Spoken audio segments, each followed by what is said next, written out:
네, 성도 여러분 반갑습니다. 오늘은 2022년 11월 27일 대강절 첫 번째 주일입니다. 대강절은 예수님께서 2000년 전에 아기로 이 땅에 오신 날을 기념하고 또 다시 오실 주님을 기다리면서 우리의 믿음을 돌아보고 또 함께 기쁨을 나누는 그런 성탄절 전 4주를 우리가 함께 대강절로 지킵니다. 오늘 그 대강절 첫 번째 주일인데 성탄의 기쁨을 누리면서 함께 주님 앞에 예배하겠습니다.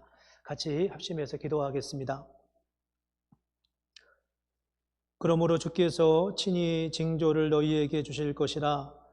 보라, 처녀가 잉태하여 아들을 낳을 것이요 그의 이름을 임마누엘이라 하리라. 아멘. 우리를 사랑하셔서 우리 가운데 오신 예수님, 그리고 당신의 아들을 이 땅에 보내주신 하나님, 하나님께 영광과 찬송을 올려드립니다. 아기 예수의 오심을 기쁨으로 기다리며 주님의 은혜를 사모하는 주의 자녀들이 대강절 첫 번째 주일을 맞이하여 주님께 나와 예배를 드립니다. 사랑하는 주님, 우리를 긍휼히 여기시는 사랑하는 주님께 마음을 다하여 예배하기를 원합니다. 이 시간 이 예배 가운데 함께하여 주시고 우리로 하여금 아기 예수의 오심을 기다리며 기쁨으로 또 더욱 간절함으로 사모하는 마음으로 예배하게 하여 주시옵소서. 예수님의 이름으로 기도합니다. 아멘. 다 같이 하나님과 나만이 아는 죄를 주님께 내어놓고 조용히 참회의 기도를 함께 드리겠습니다.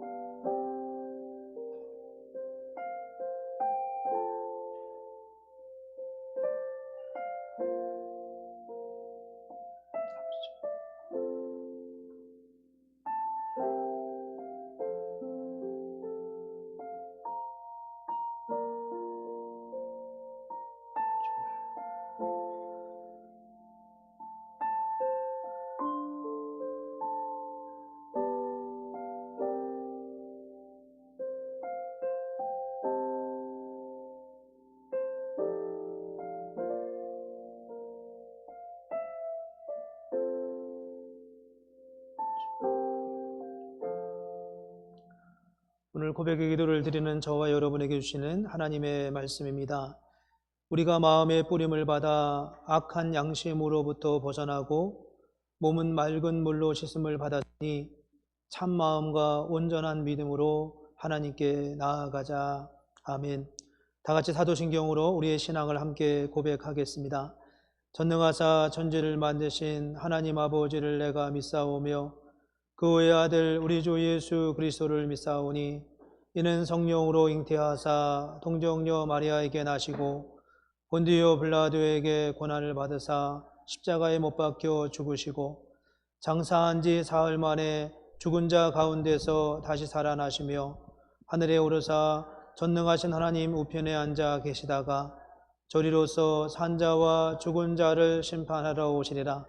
성령을 믿사오며 거룩한 공예와 성도가 서로 교통하는 것과 죄를 사하여 주시는 것과 몸이 다시 사는 것과 영원히 사는 것을 믿사옵나이다. 아멘. 할렐루야. 우리 이 시간 다 같이 일어나셔서 기쁘게 주님 오심을 기대하면서 찬양했으면 좋겠습니다.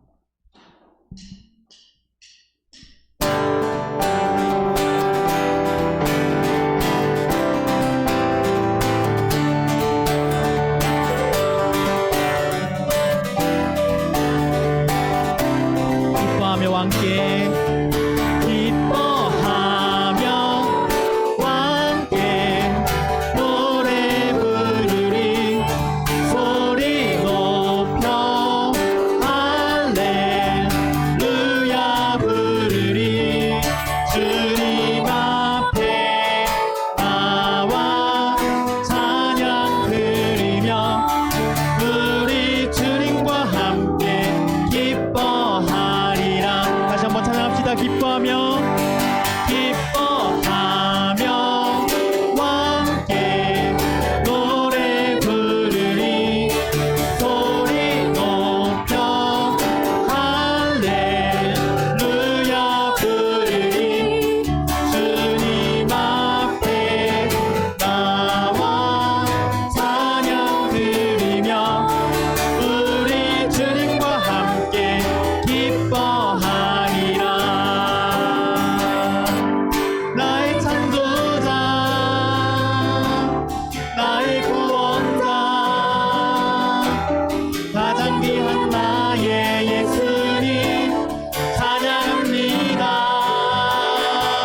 한번 찬양합시다. 기뻐하며 함께 기뻐하며 함께 노래 부르리 소리 높여 할렐루야 부르리 주님 앞에 나와 찬양 드리며 우리 주님과 함께 기뻐하리라. 나의 창조자 나의 구원자 가장 귀한 나의 예수님 찬양합니다. 나의 치료자 나의 선한 목자 되신 주 예수 나의 주 찬양하리. 예수 나의 주 예수 나의 주 찬양하리. 아멘.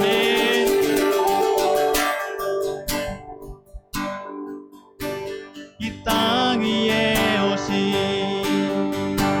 하나님의 본체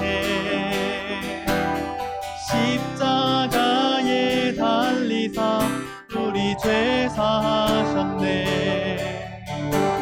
하나님이 그를 지극히 높여 모든 이름 위에 뛰어난 이름을 주사 우리 예수 이름 앞에 서라고 모든 입이 주를 시인해.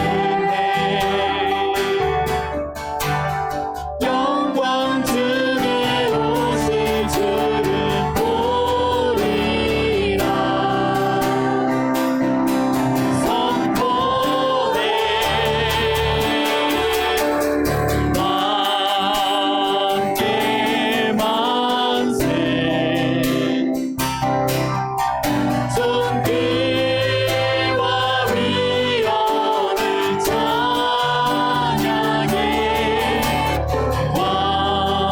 왕의 왕께 만세 주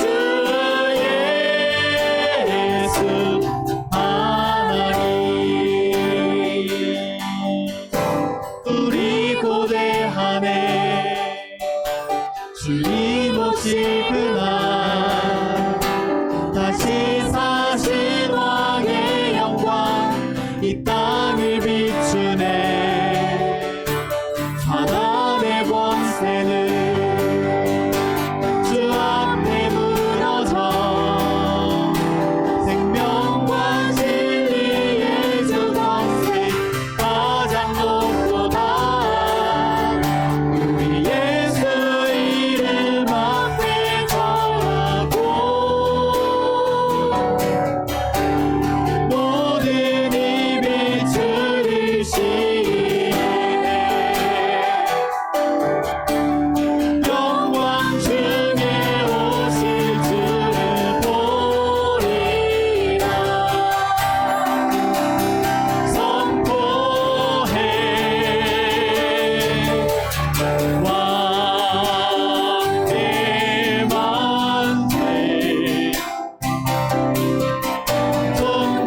존귀와 위엄을 찬양해. 왕의 왕께 만세 주 예수 하나님. 왕께 만세 왕께 만세 존귀와 위엄을 찬양해. 왕의 왕께 만세 주 예수 하나님.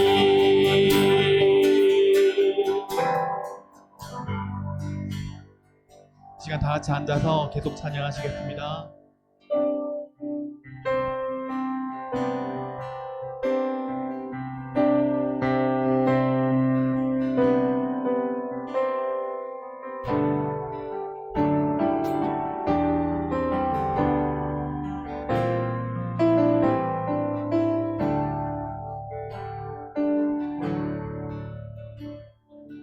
우리는 주의 움직이는 교회, 이곳은 주님을 위한 자리. 내가 기도하는 모든 땅 위에서 하나님 예배받을 그날을 고대하네. 우리는 주의 움직이는 교회, 우리는 주의 움직이는 교회, 이곳은 주님을 위한 자리. 내가 기도하는 모든 땅 위에서 하나님 예배받을 그날을 고대하네. 나의 노래로 주님의 성전을 지으리. 높임을 받으소서. 이스라엘의 찬송 주포하신 주님은 거룩하십니다. 두 손 들어 주님의 보좌를 만들고 맘 다해 경배하리. 구름 날개 사이에 임하신 것처럼 내 위에 임하소서. 우리는 주의 움직이는 교회, 이곳은 주님을 위한 자리. 내가 기도하는 모든 땅 위에서 하나님 예배받을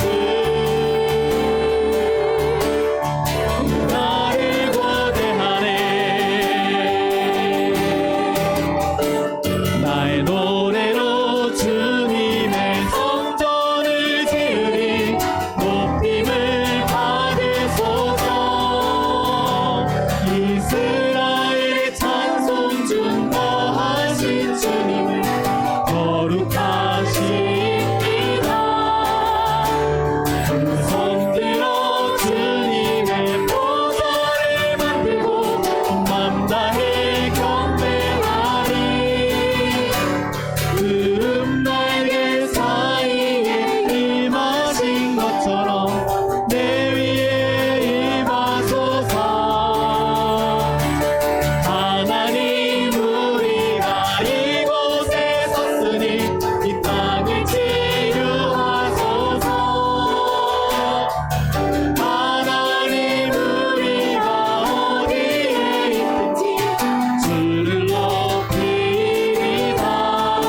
시간 다 같이 예배를 기대하시면서 함께 기도하시겠습니다.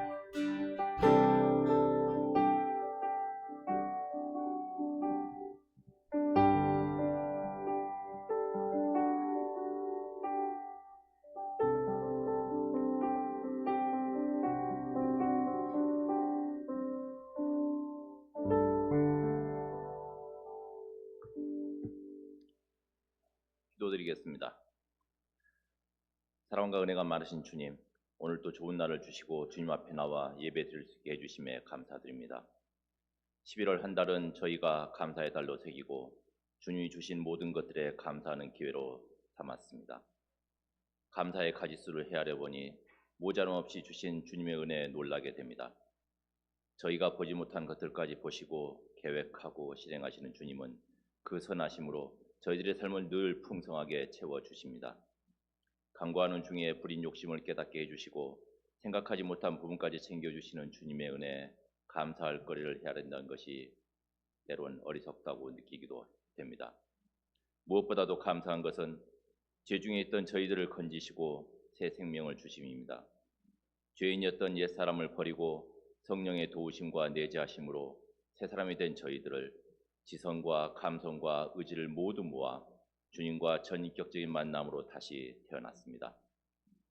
이제부터 이전과는 완전히 달라진 사람이 되어 말과 행동이 일치하는 참된 그리스도인으로서 살아가겠습니다. 이는 저희들만의 의지가 아닌 오직 주님이 주신 은혜 곧 믿음으로 가능하오니 주님 도와주시옵소서. 그리하여 믿지 않는 사람들도 주님을 만나고 변화된 저희들의 모습을 보고 주님 앞에 함께 나아오기를 소원합니다. 추수감사절 기간에 많은 사람들이 오가고 있습니다. 가족을 만나고 돌아가는 여정의 안전을 지켜주시옵고 다시 건강한 모습으로 온 가족이 성탄절의 제외의 기쁨을 누리도록 도와주시옵소서. 이제 한 달밖에 남지 않은 2022년을 잘 마무리하고 다가올 2023년에 좀 더 하나님을 알아가는 귀한 한 해가 될 수 있도록 주님의 이끄심을 원합니다. 이제 막바지에 접어든 학기를 모든 학생들이 지치지 않고 잘 마칠 수 있도록 도와주시옵고 그들에게 허락된 건강과 지혜와 용기로 다음 학기에도 이곳 샬롯스빌에서 신앙생활과 학업에서 모두 기쁨을 누리는 크리스찬이 될 수 있도록 힘 주시옵소서. 지난 3년 동안 코로나를 겪으면서도 주님의 보호함으로 말미암아 별탈 없이 지내올 수 있었습니다. 지금 세계 곳곳은 경제 위기와 정치 부재, 전쟁 등으로 많은 이들의 삶이 너무 어려워졌습니다. 만국의 주권자이신 주님, 이 땅의 위정자들에게 약한 자를 위하는 마음을 주시옵고 지혜도 주셔서 이번 위기도 슬기롭게 극복할 수 있도록 도와주시옵소서. 오늘 또 예배를 위해 각자의 자리에서 애쓰는 많은 지체들이 있습니다. 주님, 그들의 헌신을 기억하여 주시옵고 그들의 가정과 일터를 보살펴 주시기를 원합니다. 교회의 모든 직분을 맡은 자들에게 교만은 덜어내시고 오직 주님의 영광만을 위해 충성하는 자세를 주시옵소서.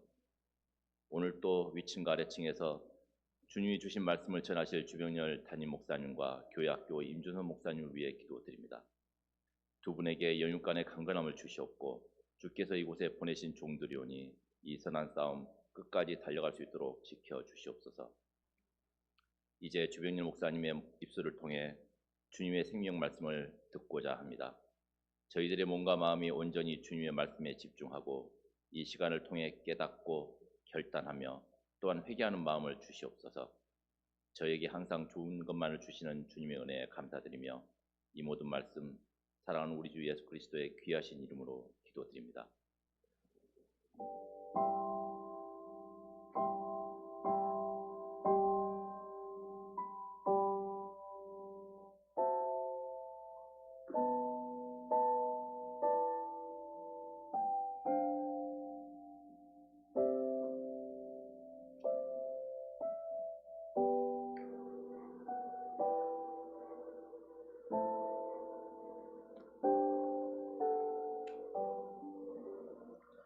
네, 오늘 우리에게 주시는 하나님의 말씀 함께 보겠습니다. 오늘 나눌 말씀은 마태복음 1장 1절 그리고 16절, 17절 그렇게 세 절입니다. 마태복음 1장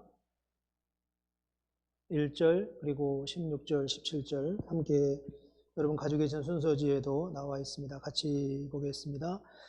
아브라함과 다윗의 자손 예수 그리스도의 계보라 16절입니다.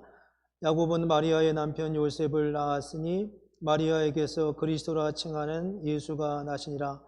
그런즉 모든 대수가 아브라함부터 다윗까지 14대요 다윗부터 바벨론으로 사로잡혀 갈 때까지 14대요 바벨론으로 사로잡혀간 후부터 그리스도까지 14대더라. 아멘. 네, 반갑습니다. 오늘 예배서두에서도 말씀을 드렸지만 오늘은 대강절 첫 번째 주일입니다. 대강절이라는 표현이 우리에게 익숙치 않은 분들도 있으실 텐데 대림절 이렇게 말하기도 하고요.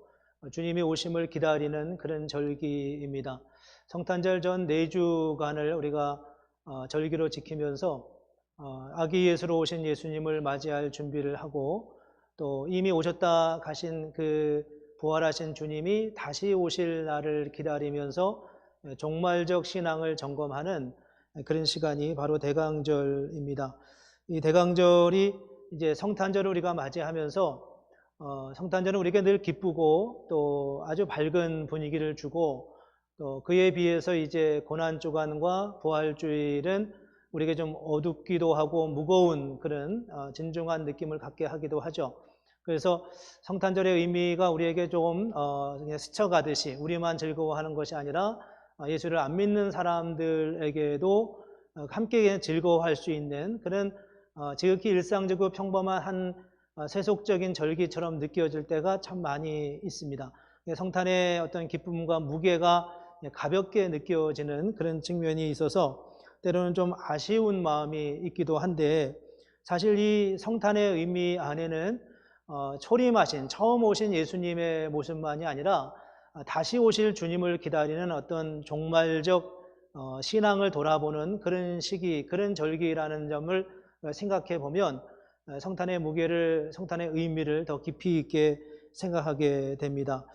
오늘은 성탄절을 우리가 다가오는 성탄절을 맞이하면서 하나님의 약속의 성취라고 하는 그런 측면에서 말씀을 함께 생각해 보려고 합니다. 오늘 말씀의 제목을 하나님은 약속을 반드시 지키십니다. 이렇게 정했습니다. 원하기는 하나님의 약속을, 하나님의 언약을 반드시 성취하십니다. 이렇게 하고 싶었는데 자꾸 이제 좀 쉬운 언어를 썼으면 좋겠다는 요청도 받고 그래서 이렇게 정해 보았습니다. 오늘 우리가 마태복음 1장 1절을 보았어요. 16절, 17절도 보긴 했지만 1절을 중심으로 보려고 하는데 1절 말씀이 굉장히 단순하잖아요. 아브라함과 다윗의 자손 예수 그리스도의 계보라 이렇게 설명되어 있습니다. 우리가 이제 예수님의 어떤 그 일대기 사역을 기록한 말씀이 마태, 마가, 누가, 요한 이 4개의 복음서인데 학자들은 이 4개의 복음서 중에 제일 먼저 기록되는 것이 마가복음이라고 말합니다. 우리도 조금 살펴보면 이제 그런 증거들을 찾아볼 수 있어서 왜 성경은 마가복음이 제일 먼저 기록됐는데 마태복음을 제일 앞에 기록을 했지, 세워놨지, 이런 생각을 이제 질문을 하게 되죠. 그래서 어떤 사람들은 마가복음이 제일 앞에 갔었어야 돼 이렇게 말하는 경우도 있지만 다시 살펴보면 마태복음이 신약성경에 제일 앞에 나오게 된 이유를 마태복음을 잘 묵상해 보면은 알 수 있습니다. 그 첫 번째로 이제 1절 말씀이 그 증거를 보여주고 있는데요. 그건 바로 이렇게 시작하기 때문입니다. 아브라함과 다윗의 계보라, 하나님의 아들 아브라함과 다윗의 자손 예수 그리스도의 계보라라고 말씀하고 있는 이 부분이 바로 구약과 신약을 연결시켜주는 굉장히 중요한 고리가 됩니다. 물론 구약에 있는 많은 인물들 중에 누가 대표적이냐 이런 질문 자체가 좀 어폐가 있긴 하지만 누가 대표적이냐라고 말하는 게 좀 어렵지만 적어도 마태복음을 기록하면서 마태복음의 관점에서 보았을 때 구약의 대표성을 가지고 있는 두 사람을 꼽으라고 한다면 그는 바로 아브라함과 다윗이었습니다. 그리고 아브라함과 다윗을 통해서 약속되고 또 이스라엘 민족에게 언약으로 맺어졌던 그 언약이 예수 그리스도를 통해서 성취되었다. 이제 그를 통해서 어떻게 성취됐는지 한번 봅시다. 이런 뉘앙스가 이제 1장 1절에 나와 있는 겁니다. 그 구약에 있는 이스라엘 민족, 구약 시대를 살았던 이스라엘 민족들은 하나님 앞에서 굉장한 어떤 질문을 하나님 앞에 가지고 있었어요. 그들의 시대를 살아가면서 그 질문에 대한 오랜 시간 동안 그들의 믿음의 삶의 자리에서 조금은 어둡고 힘들고 고난과 곤경이 있었던 그런 역사적인 많은 아픔 속에서 하나님 도대체 당신의 약속은 어떻게 된 것입니까? 라고 하는 질문을 끊임없이 던지고 있었는데 그 질문에 대한 답변으로 자 이제 예수 그리스도께서 이 땅에 오셔서 어떤 일을 이루셨는지, 그분은 어떻게 오셨는지, 어떤 목적으로 오셨는지 라고 하는 질문에 대한 답변으로 마태복음이 기록되어 있습니다. 우리가 마태복음을 공부해보면 참 많은 풍성한 내용들을 알 수 있는데 대표적으로 마태복음은 복음서 중에서 구약 성경을 가장 많이 인용한 약 100여 구절 이상 인용한 복음서이기도 하죠. 그 말은 구약에서 여러분이 듣고 있던 그 말씀, 구약에서 여러분들이 알고 있는 그 말씀이 바로 예수님을 통해서 이렇게 성취되었어 라고 하는 그런 맥락에서 구약에 있는 말씀을 가장 많이 인용한 복음서가 또 마태복음이기도 합니다. 아브라함과 다윗을 보았을 때 하나님이 세상을 만드시고 아담과 하와를 만드셨지만 아담과 하와가 하나님의 말씀을 거역하고 선악과를 먹고 범죄에 이르게 되고 또 아담의 아들 가인은 아벨을 죽이게 되고 또 사람들이 다 번성했지만 하나님을 떠나서 타락하는 상황 자리에서 노아의 홍수라는 게 일어났고 또 그로 인하여 또 그 다음에 사람들이 다시 번성하면서 문명을 이루어 갔고 그들의 표현대로 하면 하늘에 닿는 탑을 쌓자 이러면서 바벨탑을 쌓아갔지만 그들이 결국 하나님을 떠남으로 인하여서 바벨탑이 무너지고 그들이 흩어져 살 수밖에 없는 운명을 처하게 됐을 때 하나님이 이제 세상을 구원하시려고 구원의 계획을 세우시고 먼저 부른 이가 바로 아브라함이었습니다. 그 아브라함을 우리가 믿음의 조상이라고 말하잖아요. 하나님의 구원의 역사가 어디서부터 출발됐느냐? 물론 아담과 하와가 죄를 범할 때부터 하나님은 가죽 옷을 지어 입히시고 그를 구원하시고 그를 다시 회복시키시는 과정이 있었지만 어떤 인류 역사의 큰 과정 속에서 하나님의 구원의 역사는 아브라함부터 시작이 됐다고 말할 수 있어요. 아브라함이라고 하는 그 한 인물을 택하시면서 하나님은 오랜 기간 동안 아브라함 그리고 이삭, 야곱으로 이어지는 굉장히 협소한 구원의 과정을 이루어가고 있어요. 여기에도 우리가 많은 질문을 던질 수가 있어요. 왜 하나님은 좀 많은 민족을 구원하지 않느냐? 이런 질문을 할 수 있지만 어쨌든 하나님은 아브라함과 이삭, 야곱과 함께 아주 내밀하고 친밀한 관계를 세워가면서 아브라함으로 하여금 하나님을 알아가게 하고 이삭으로 하여금 하나님을 경험하게 하는 이런 어떤 긴 시간들을 하나님은 가지셨던 것을 볼 수 있죠. 그리고 이제 요셉을 애굽으로 보내시고 애굽에서 400년 동안 이스라엘 민족이 있으면서 75명이 200만 명이라고 하는 어마어마한 숫자로 한 민족으로 성장하게 돼서 이제 이스라엘 땅에 가나안 땅에 정착하게 되었는데 거기서 다윗이라고 하는 신실한 하나님의 사람을 이스라엘의 왕으로 세우면서 하나님이 다윗과 언약을 맺습니다. 그 언약이 뭐냐 하면 내가 너의 후손과 후손을 영원히 너를 통해서 이 나라가 영원히 견고하게 하리라 라는 약속을 해 주셨어요. 내가 너의 후손을 통해 이 나라를 영원한 나라, 하나님이 통치하시는 영원히 견고한 나라가 되게 할 거다. 사무엘 하 7장에 보면 그리고 열왕기상 17장에 보면은 하나님과 이 다윗 사이에 맺은 그 아주 놀라운 언약의 말씀을 주시면서 다윗이 그 언약을 받고 너무 감동스러워하죠. 주여 나는 누구이오며 내 집안은 무엇이간데 내가 무엇이간데 나를 여기에 이르게 하셨습니까? 라는 고백을 해요. 그게 이스라엘 민족에게도 굉장히 감동적이지 않았겠습니까? 저는 성경의 모든 구절이 다 귀하지만 제 마음을 터치해주는 굉장히 감동적인 고백 중에 하나가 이 다윗의 고백이에요. 나는 무엇이간데 내 가문은 무엇이간데 나를 여기에 이르게 하셨습니까? 이스라엘 민족도 아마도 그랬을 거라고 생각해요. 다윗의 고백을 볼 때마다 하나님이 우리를 이렇게 사랑하셨어. 하나님이 우리 민족을 이렇게 축복하셨어. 이런 고백을 하지 않았겠어요? 그런데 문제는 이스라엘 역사가 흘러가면서 우리가 잘 알다시피 남유다가 바벨론에 포로로 잡혀가고 70년 동안 그 포로 생활, 노예 생활을 하고 바벨론 강변에서 수로 사업을 하면서 고통과 아픔 속에 살았던 이스라엘 민족의 역사를 우리가 보게 돼요. 물론 70년 후에 다시 돌아오기도 했지만, 그리고 스룹바벨을 통해 성전을 짓기도 했고, 또 여러 과정들을 통해서 나라를 다시 세우기도 하고, 마카비 혁명을 통해 하스모니안 왕조가 세워지기도 하고, 이런 많은 일들이 있었지만 이스라엘 민족은 결과적으로 고난과 역경과 어려운 과정을 벗어나지 못한 거였어요. 여러분, 이런 상황이 되면 이스라엘 민족이 어떤 입장이었겠습니까? 하나님의 약속은 어디에 있었습니까? 하나님이 당신이 아브라함과 맺으신 그 언약은 어디에 있으며 다윗과 맺은 그 언약은 어디에 있습니까? 하나님의 약속을 어기시나요? 이런 질문을 던지지 않았겠어요?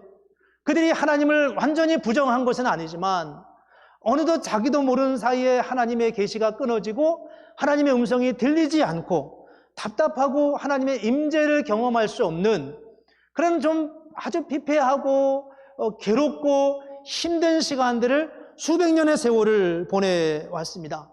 그러는 과정 속에서 그들이 겪었던 그런 아픔들, 또 질문들이 있었을 거예요. 하나님은 살아계시는가? 하나님은 여전히 우리 민족을 사랑하시는가? 하나님은 여전히 우리와 함께 하시는가? 이런 질문이 있었던 거죠.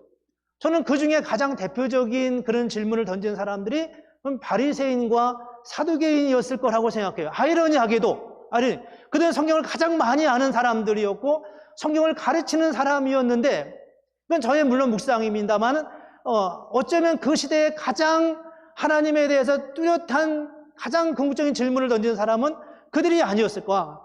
왜냐하면 그들은 말씀을 알았던 사람들이기 때문이죠. 구약을 잘 아는 사람들이었어요.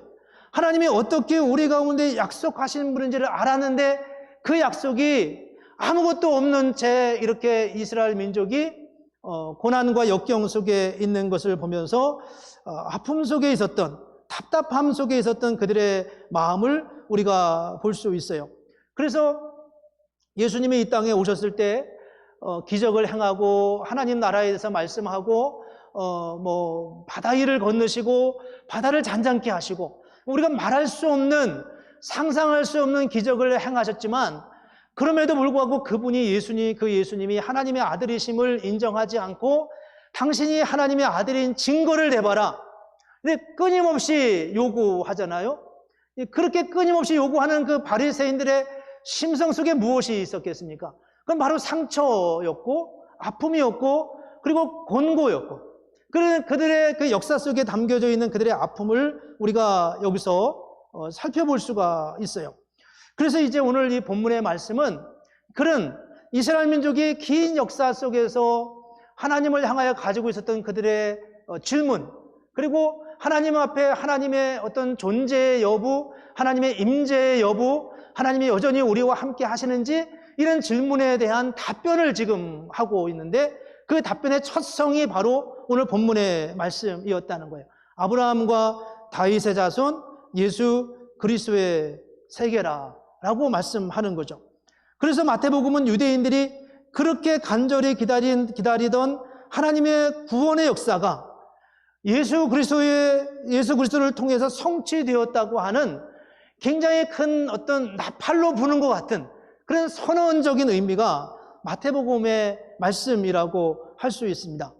그래서 역설적으로 이 말씀 안에는 이스라엘 민족의 마음속에 있는 절망이 보여요. 절망이. 그들이 얼마나 절망스러워했는가. 그리고 그 절망 위에 하나님이 이렇게 지금 선포하시는 겁니다. 여러분이 그렇게 절망스럽게 찾던 그 하나님의 약속이 오늘 예수 그리스도를 통해서 이렇게 성취되고 있다, 이렇게 성취되었다라고 말씀하시는 거죠. 오늘 본문을 보면서 우리는 절망이 너무나 컸던 이스라엘 민족의 그 역사 속에서 하나님이 침묵하셨다고 여겨졌던 그 하나님께서 예수 그리스도를 이 땅에 보내시고 그를 통해서 하나님의 새로운 구원의 역사, 하나님의 나라의 확장의 역사가 일어나고 하는 것을 선포하는 말씀이 오늘 마태복음 1장 1절의 말씀이라는 것입니다. 여러분, 성탄절은 무엇입니까? 성탄절은 하나님을 향한 소망을 잃어버린 이들에게 하나님의 사랑과 구원의 역사가 계속되고 있다고 하는 굉장히 강력하고 올라온 선포이고 외침이라는 거예요.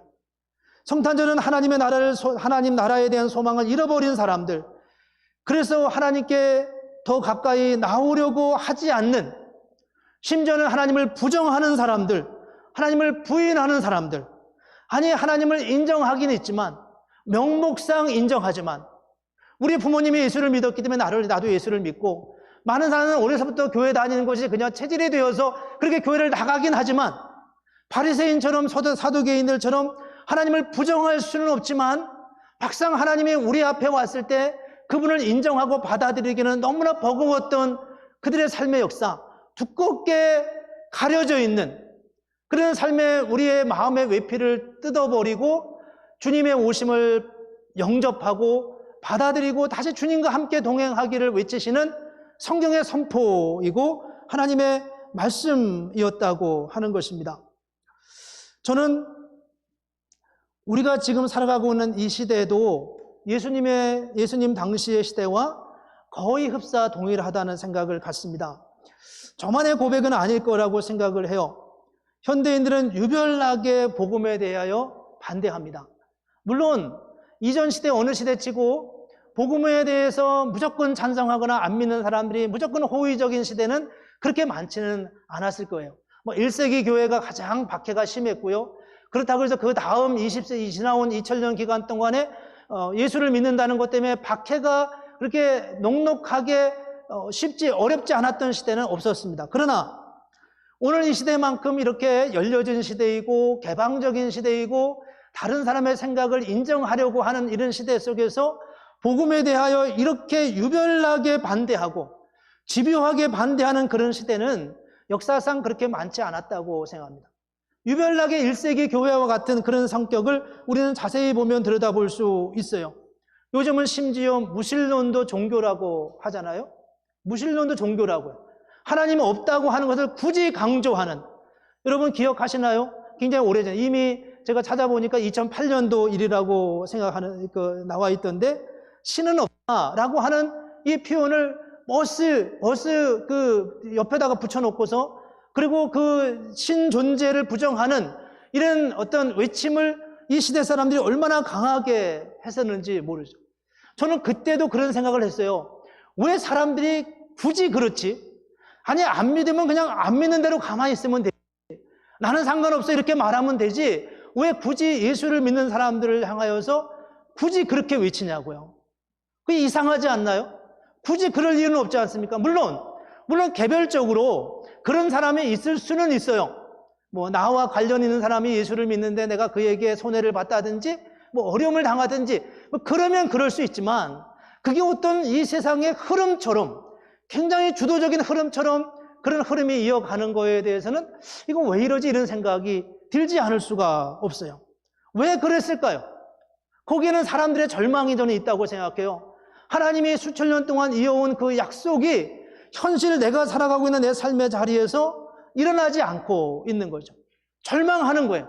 역설적으로 저들을 향하여서, 하나님을 향하여서 비난하고 비판하는 자리에 서 있는 것은 모두가 그런 건 아니지만, 당신이 계신다면, 하나님 당신이 계신다면 우리에게 나타나 달라고 하는 어떤 절박한 외침일 수도 있겠다, 그런 생각이 들었어요. 이게 성탄절은 무슨 의미입니까? 성탄절이 이 시대의 부활절과는 다르게 모든 사람들이 함께 즐거워 즐길 수 있는 그런 성탄절이 될 수 있었던 것은 어떤 면에서 우리에게 주신 사명 아니겠어요? 하나님의 다가오심, 하나님이 우리에게 어떻게 오시는지에 대하여 말씀하고 있는 그런 메시지가 아닐 수 없음을 알게 됩니다. 한국 기준으로 보면 이 모든 사람들은 대부분 성경이 말씀하는 하나님의 약속을 부정하는 경향을 가지고 있고, 그들 마음 안에는 절망이라는 게 있어요.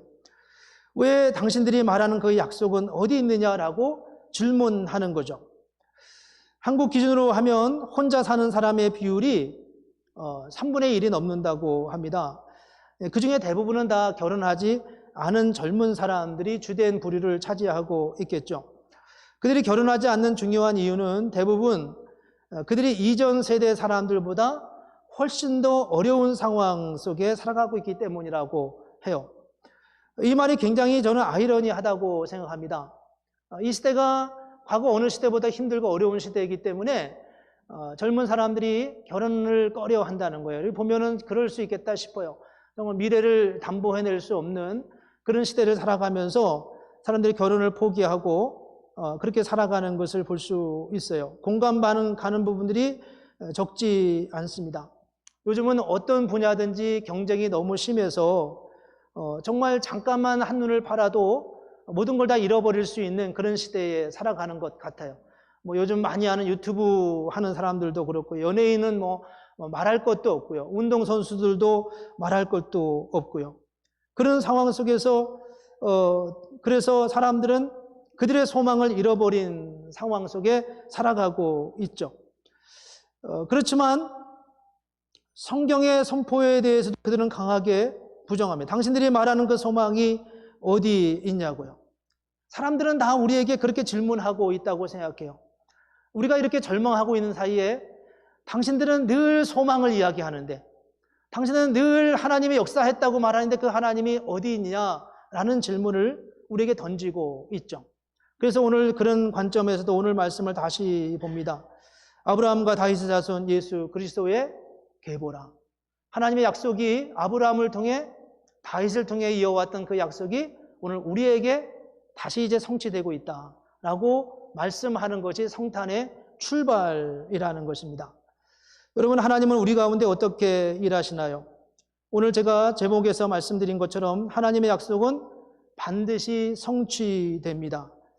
하나님 예수님께서 탄생하시기 직전 이스라엘은 영적으로 매우 깊은 터널을 지나가고 있었습니다. 그것은 이 절망의 모습 속에서 우리가 보여져요. 이런 절망은 믿음을 잃어버리고 하나님을 부정하는 불신앙으로 나타나기도 하고, 한편으로는 형식적인 신앙으로 보여 나타나기도 합니다. 우리가 살고 있는 시대에 유달리 절망스러운 시대라고 말하고 있어요. 저는 그렇게 많은 사람들이 한편으로 이해가 가기도 하지만 또 한편으로는 좀 아쉽고 야속하기도 해요. 꼭 그렇게 말해야 될까? 그게 꼭 젊은이들에게 소망을 주는 것일까? 라는 생각이죠. 여러분은 어떻게 생각하는지 모르겠습니다. 그렇게 이런저런 시대로다가 이 시대가 어렵고 힘들어, 우리 젊은이들이 살기 정말 어려운 시대야. 그거는 세상을 진단하고 가야 할 방향을 찾는 것에는 의미가 있지만, 끊임없이 그렇게 말함으로써 그 젊은이들, 그 대상자, 본인, 당사자가 되는 사람들이 스스로 더 절망하게 빠지게 한다는 거예요. 여러분, 지금부터 약 2200년 전 철학자였죠. 덴마크의 실존주의 철학자였던 여러분 잘 아는 키에르케고르라는 사람이 죽음에 이르는 병이라는 책을 썼는데, 그가 그 책에서 결론을 내린 죽음에 이르는 병이 뭐냐라고 말할 때 그 병은 바로 절망이라고 말했어요. 절망은 죽음에 이르는 병이라는 거예요. 사람이 절망하기 시작하면 결국 절망이 두려움으로 바뀌고, 두려움이 공포로 바뀌고, 그 두려움과 공포는 결국 그 사람을 죽음에 이르게 한다는 거죠. 그거는 오늘 이 시대만 절망이 우리의 삶의 문제가 아니라 200년 전에도 많은 사람들이 절망하는 것을 이 키에르케고르는 보았던 거예요. 그리고 그 절망이 얼마나 큰 질병인지, 우리를 죽음에 이르게 하는 병이다. 뭐 우리가 어떤 질병이 걸려도 웬만하면 치료받을 수 있고 웬만하면 나을 수 있지만 현대과학으로 그 어떤 것도 우리를 치료할 수 없는 질병이 있는데, 그 질병이 바로 절망이라는 거예요. 그 절망이 우리를 죽음에 이르게 한다고 200년 전에도 그렇게 말하고 있었어요. 그래서 오늘 우리는 이 말씀을 보면서 우리가 하나님을 보아야 할 이유가 무엇인지를 다시 찾게 됩니다.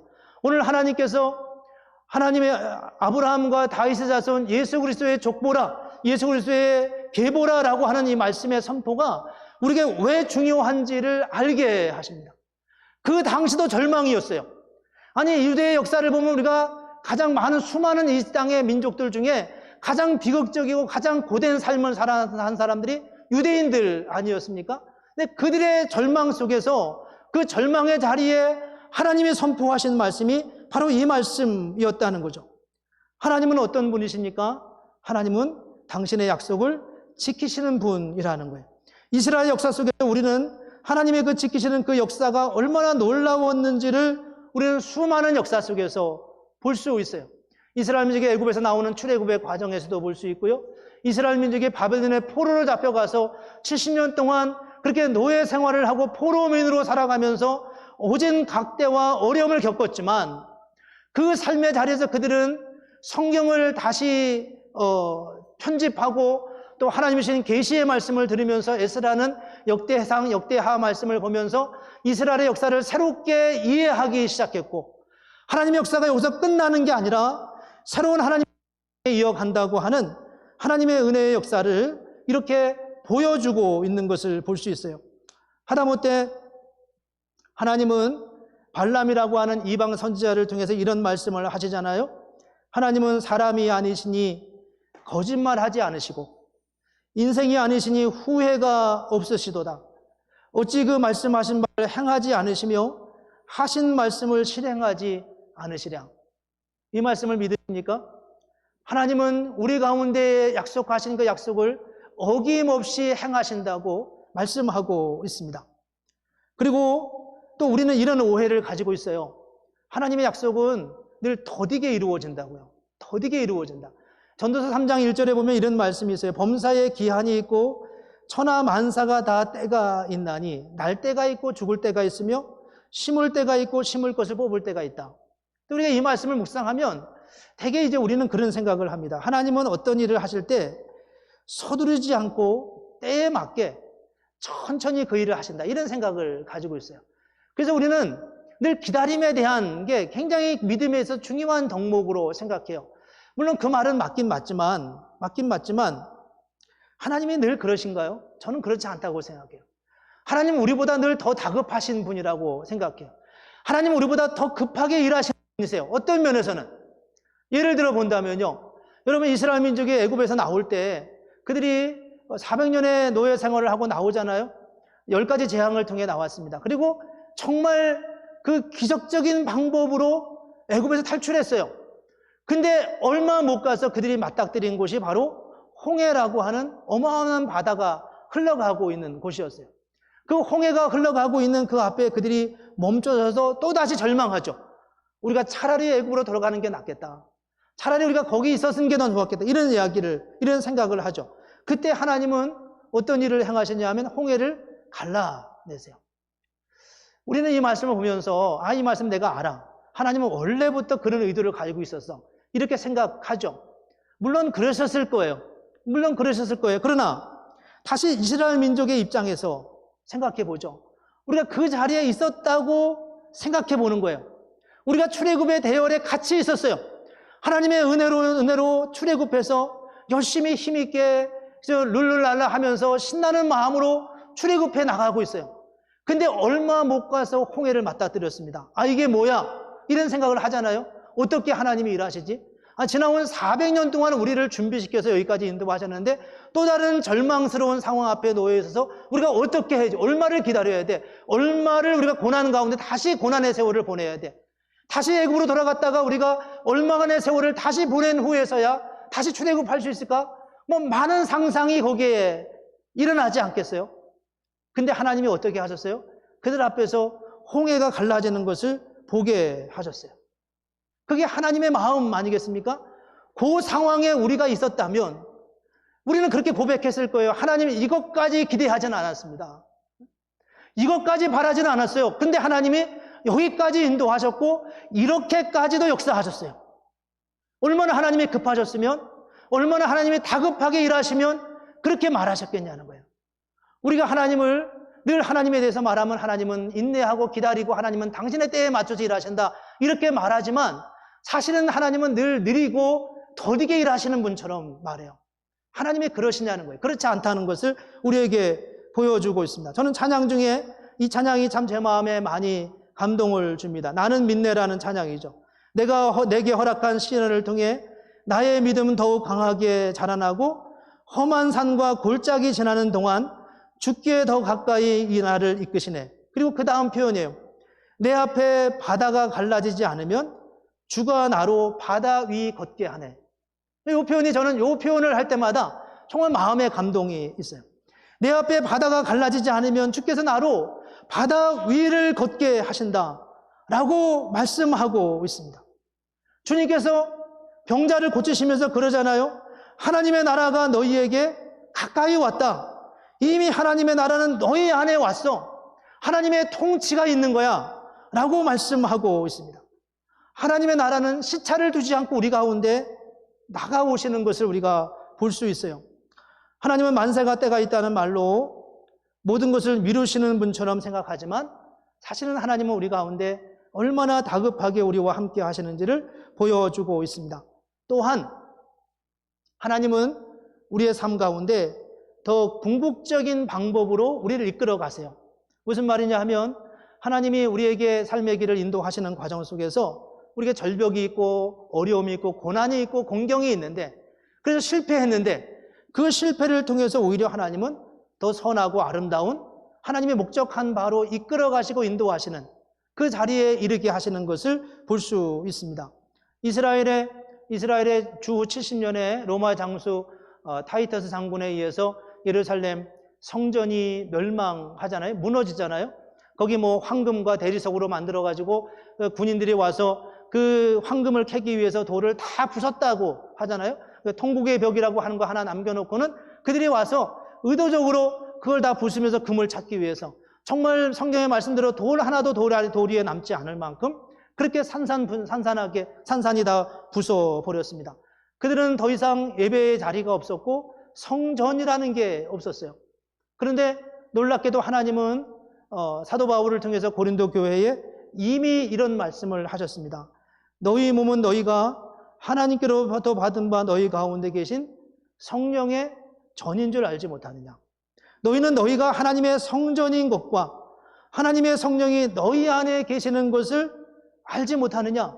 하나님은 이미 우리 안에 계신다. 건물로 지어져 있는 그런 성전이 아니라 우리 가운데 임재하시는 하나님의 역사를 이미 선포해 놓으셨어요. 하나님의 말씀이 우리는 하나님이 어디 계신지 하나님의 역사가 어디 있는지 잘 모르지만 우리가 실패했다고 하는 그 삶의 자리에서 돌아보니까 하나님은 이미 우리 가운데 계시고 우리 삶 속에 더 크고 놀라운 가슴으로 우리를 품어주시는 하나님의 역사를 보여주고 있습니다. 오늘 성탄절을 준비하고 맞이하면서 대강절 첫 번째 주일을 우리가 보내고 있습니다. 하나님의 약속은 반드시 하나님의 약속을 지키십니다 라고 하는 제목으로 우리가 말씀을 나누면서 우리가 절망하지 않아야 할 이유가 무엇일까? 소망을 가져야 할 이유가 무엇일까? 이 시대는 어디쯤 왔으며 이 시대는 어디쯤 놓여 있는가를 다시 생각해 봤으면 좋겠어요. 우리의 젊은이들, 우리의 다음 세대가 얼마나 힘들고 고된 삶을 살아가게 될 것인가 하는 거를 우리가 생각하면서 이 사회적인 변화, 이 시대적인 변화, 국가적인 책무, 이 시대가 안고 있는 그런 절망과 아픔들에 대해서도 우리는 물론 관심을 가져야 되지만 그러나 그 절망만 외친다고 절망이 해결되는 게 아니라는 거예요. 절망만 말한다고 해서 절망이 극복되는 게 아니라는 거죠. 우리 개인적으로 어려움을 겪고 개인적으로 어려움이 왜 없겠어요? 당연히 있을 수 있지만 그 어려움 속에서 절망만 바라보는 그런 삶으로는 우리는 도무지 이 삶의 자리에서 벗어날 수 없다는 겁니다. 그런 삶의 자리에서 성경은 우리에게 무엇이라고 말씀하나요?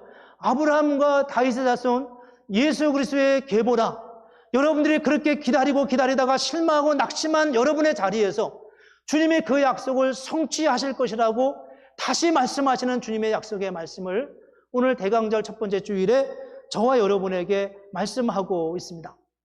저는 여러분들의 삶의 자리를 다 알지 못하지만 오늘 이 말씀이 저와 여러분에게 주시는 주님의 말씀으로 받아들여지기를 원합니다. 그리고 여러분의 자녀들에게도 이 시대의 젊은 친구들에게도 하나님이 우리와 함께 하신대. 하나님이 너의 인생을 붙들어 주신대. 두려워하지 마. 염려하지 마. 하나님이 우리와 함께 하실 거야. 하나님이 너와 함께 하실 거야. 주님이 당신의 방법으로 우리가 상상할 수 없었던 방법으로 홍해를 가르시듯이 중풍병자를 낫게 하시듯이 무리를 걷게 하시듯이 풍랑을 잔잔하게 하시듯이 그렇게 우리의 삶 가운데 역사를 뚫고 역사하시는 하나님의 은혜를 기대하자고, 그렇게 그 하나님의 역사를 보자고 그렇게 위로하고 권면하면서 그렇게 이 대강절을 보내는 것이 대강절의 본래의 의미에 맞다고 여겨집니다.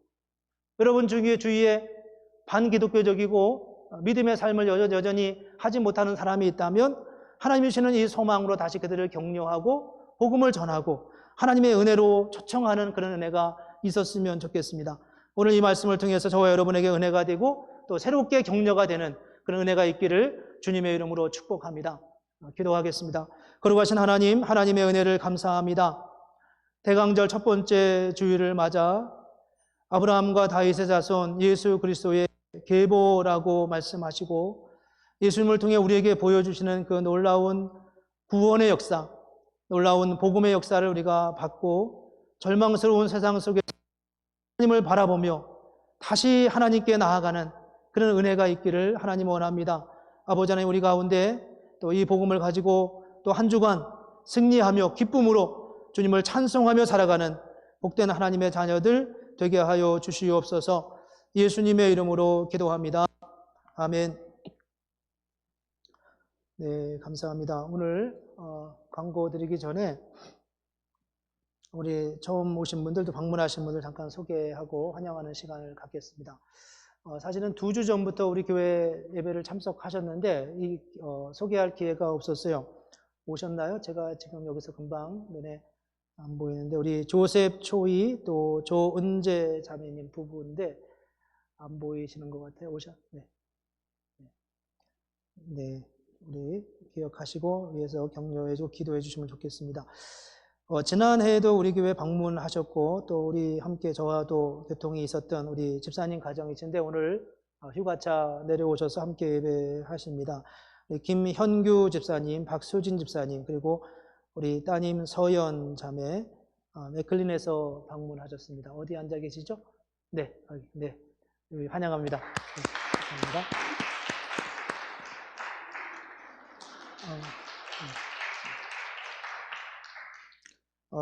그리고 페어팩스에서 또 한 가족이 방문하셨습니다. 우리 김인광 성도님, 김교희 성도님, 성민, 성희 그렇게 오셨는데, 네, 네네, 감사합니다. 주님의 이름으로 환영합니다. 감사합니다. 광고 말씀드리겠습니다. 선교 보고 업데이트가 됐습니다. 김용진 선교사님, 아프리카 말라위에서 사역하시는 선교사님이신데 동영상 선교 보고와 그리고 또 선교 보고서도 함께 보내주셨습니다. 여러분 교회 현관이나 또 교회 웹사이트에서 확인하실 수 있습니다. 박성환 선교사님, 대만, 원래 중국에서 선교하시는데 지금 중국의 상황이 안 좋아서 대만에서 지금 체류 중이시고 거기서 지금 머물면서 선교하고 계십니다. 선교 편지를 보내오셨는데 우리 박성환 선교사님은 우리 교회 대학부 출신이에요. 대학부 회장으로 섬기기도 하고 그랬는데 요즘 선교 상황이 많이 어렵고 힘든 것 같습니다. 이번 선교 편지는 굉장히 어려운 기도 제목들을 나누어 주셨는데 여러분 한번 보시고 같이 기도해 주시면 좋겠습니다. 대만, 중국은 선교가 이렇게 오픈될 수 없어서 교회 웹사이트에는 올리지 못했습니다. 올린다고 했는데 웹사이트에는 올리지 못하고요. 여러분 교회 앞에 있는 현관에 있는 게시판에서 선교 내용을 확인해 주시면 고맙겠습니다. 말씀드린 대로 오늘부터 대강절 첫 번째 주일이고 성탄을 준비하고 기뻐하는 그런 절기입니다. 그래서 오늘 우리가 예배 후에 남선교회가 주관이 돼서 성탄 트리 장식을 하려고 합니다. 전에도 보면 우리 또 청년부원들, 교회학교 학생들도 함께 참여해서 함께 성탄 트리 장식하는 모습이 참 아름답고 좋았는데 오늘도 수고해 주시면 고맙겠습니다. 성탄의 꽃이라고 우리가 기억하는 포인세티아 꽃 기증할 기회를 우리가 갖습니다. 성탄절을 맞이해서 포인세티아 기증하기를 원하시는 분들은 직접 구입하셔도 되고 아니면 우리 김경숙 집사님께 여러분 말씀하셔서 내가 몇 개 기증하기를 원한다라고 하고 비용을 도네이션 하시면 그에 맞게 같은 크기로 이렇게 준비해서 아름답게 성탄을 장식하실 수 있을 것 같습니다. 세 번째 성탄 행사는 성탄 축하 작은 자선 음악 공연이라고 제목을 붙이고 우리 교회 학교에서 주관으로 다음 주 12월 12일 대강절 세 번째 주일에 함께 하나님 앞에 영광을 돌리고 찬양하는 그런 시간을 갖습니다. 여러분 기억하시고 주보 맨 뒷페이지 보시면 포스터도 만들어졌는데 보시고 우리 교회 학교를 위해서도 많이 기도해 주시면 고맙겠습니다. 올 한 해 동안 우리가 이제 코로나를 이제 지나가면서 한 달에 한 번 정도는 교회 본당에서도 새벽 예배를 드렸으면 좋겠다고 의논을 해서 이번 돌아오는 토요일은 본당과 줌으로 동시에 새벽 예배를 드리려고 합니다. 여러분 줌으로 집에서 예배 드리시는 것도 좋지만 한 달에 한 번이니까 교회로 오셔서 함께 예배할 수 있으면 좋겠습니다. 처음에는 많이 오셨는데 갈수록 본당까지 오시는 게 버거우신 것 같아요. 오늘 보고 이번 주일 보고 계속 할지를 한번 생각해 보려고 생각하고 있습니다. 코로나19에 관련된 광고 늘 참조해 주시고요. 11월 또 12월에 있는 모임 계획들 보아주시면 고맙겠습니다. 네, 다른 광고 없으시면 우리 다 같이 일어나셔서 찬송가 104장 대강절 찬양 함께 부르고 헌금에 기도한 후에 축도로 예배를 마치겠습니다.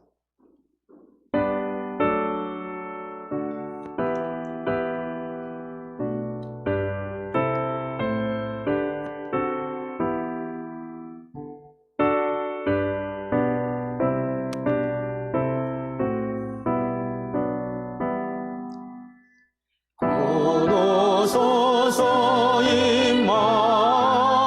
임마누엘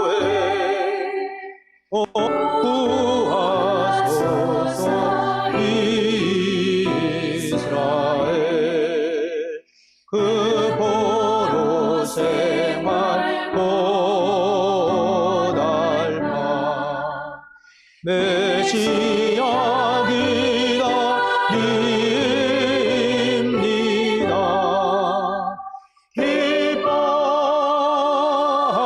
기뻐하라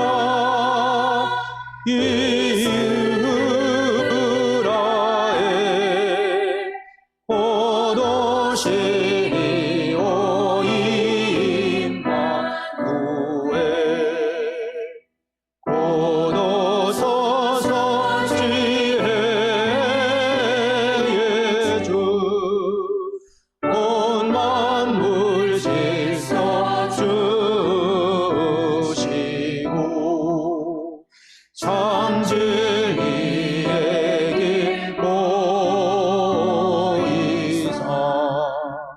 갈 길을 인도하소서 기뻐하라 이스라엘 포도시리오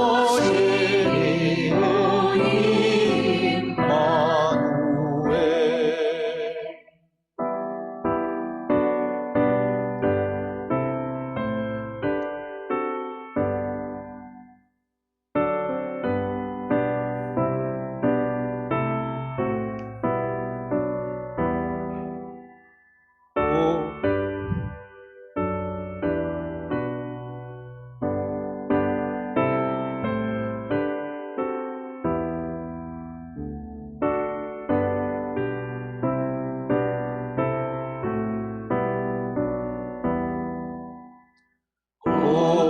고도서서 소망의 주 만배성 한만 이루어 시기와 분쟁 없애고 산평화 채워주소서 기뻐하라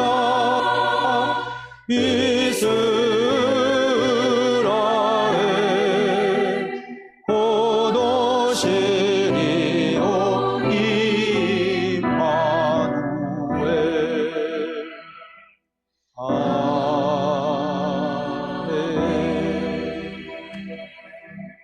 함께 기도하겠습니다. 은혜로우신 아버지 하나님, 주님의 사랑을 감사합니다. 우리에게 성탄의 기쁨을 주시고 성탄의 의미를 알게 하시고 절망 가운데 있는 이들에게 주님이 다가오셔서 소망을 주시고 능력을 주시고 삶의 회복을 허락하시는 하나님의 은혜를 감사합니다.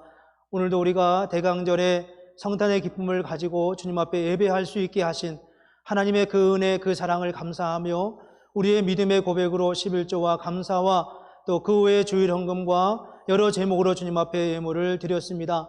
하나님 아버지, 우리의 이 예물을 기쁨으로 흠양하여 주시고 주님이 영광을 받으시며 드려진 예물이 하나님의 영광을 위하여 귀하게 쓰게 하여 주시옵소서. 우리 가운데 여러 가지 상황으로 형편으로 드리지 못한 이들에게도 주께서 동일한 은혜와 은총으로 함께해 주시기를 원하오며 예수님의 이름으로 기도합니다. 아멘. 지금은 우리 주 예수 그리스도의 은혜와 하나님 아버지의 크고 놀라우신 사랑과 성령의 인도하시고 위로하시고 격려하시는 하나님의 역사가 오늘 성탄의 기쁨을 맞고 대강절을 보내며 참 소망과 믿음으로 서기를 원하시는 사랑하는 모든 성도들 위해 지금부터 영원토록 함께 하시기를 간절히 축원하옵나이다. 아멘.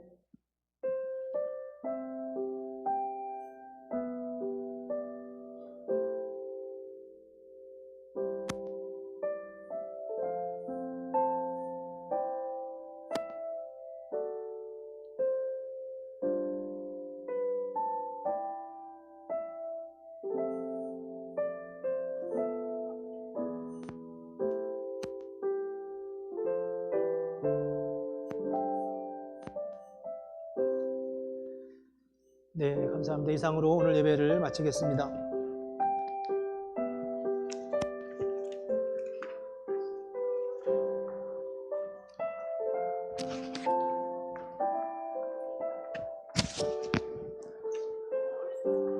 안녕하세요. 수고하셨습니다. 네, 수고하셨습니다.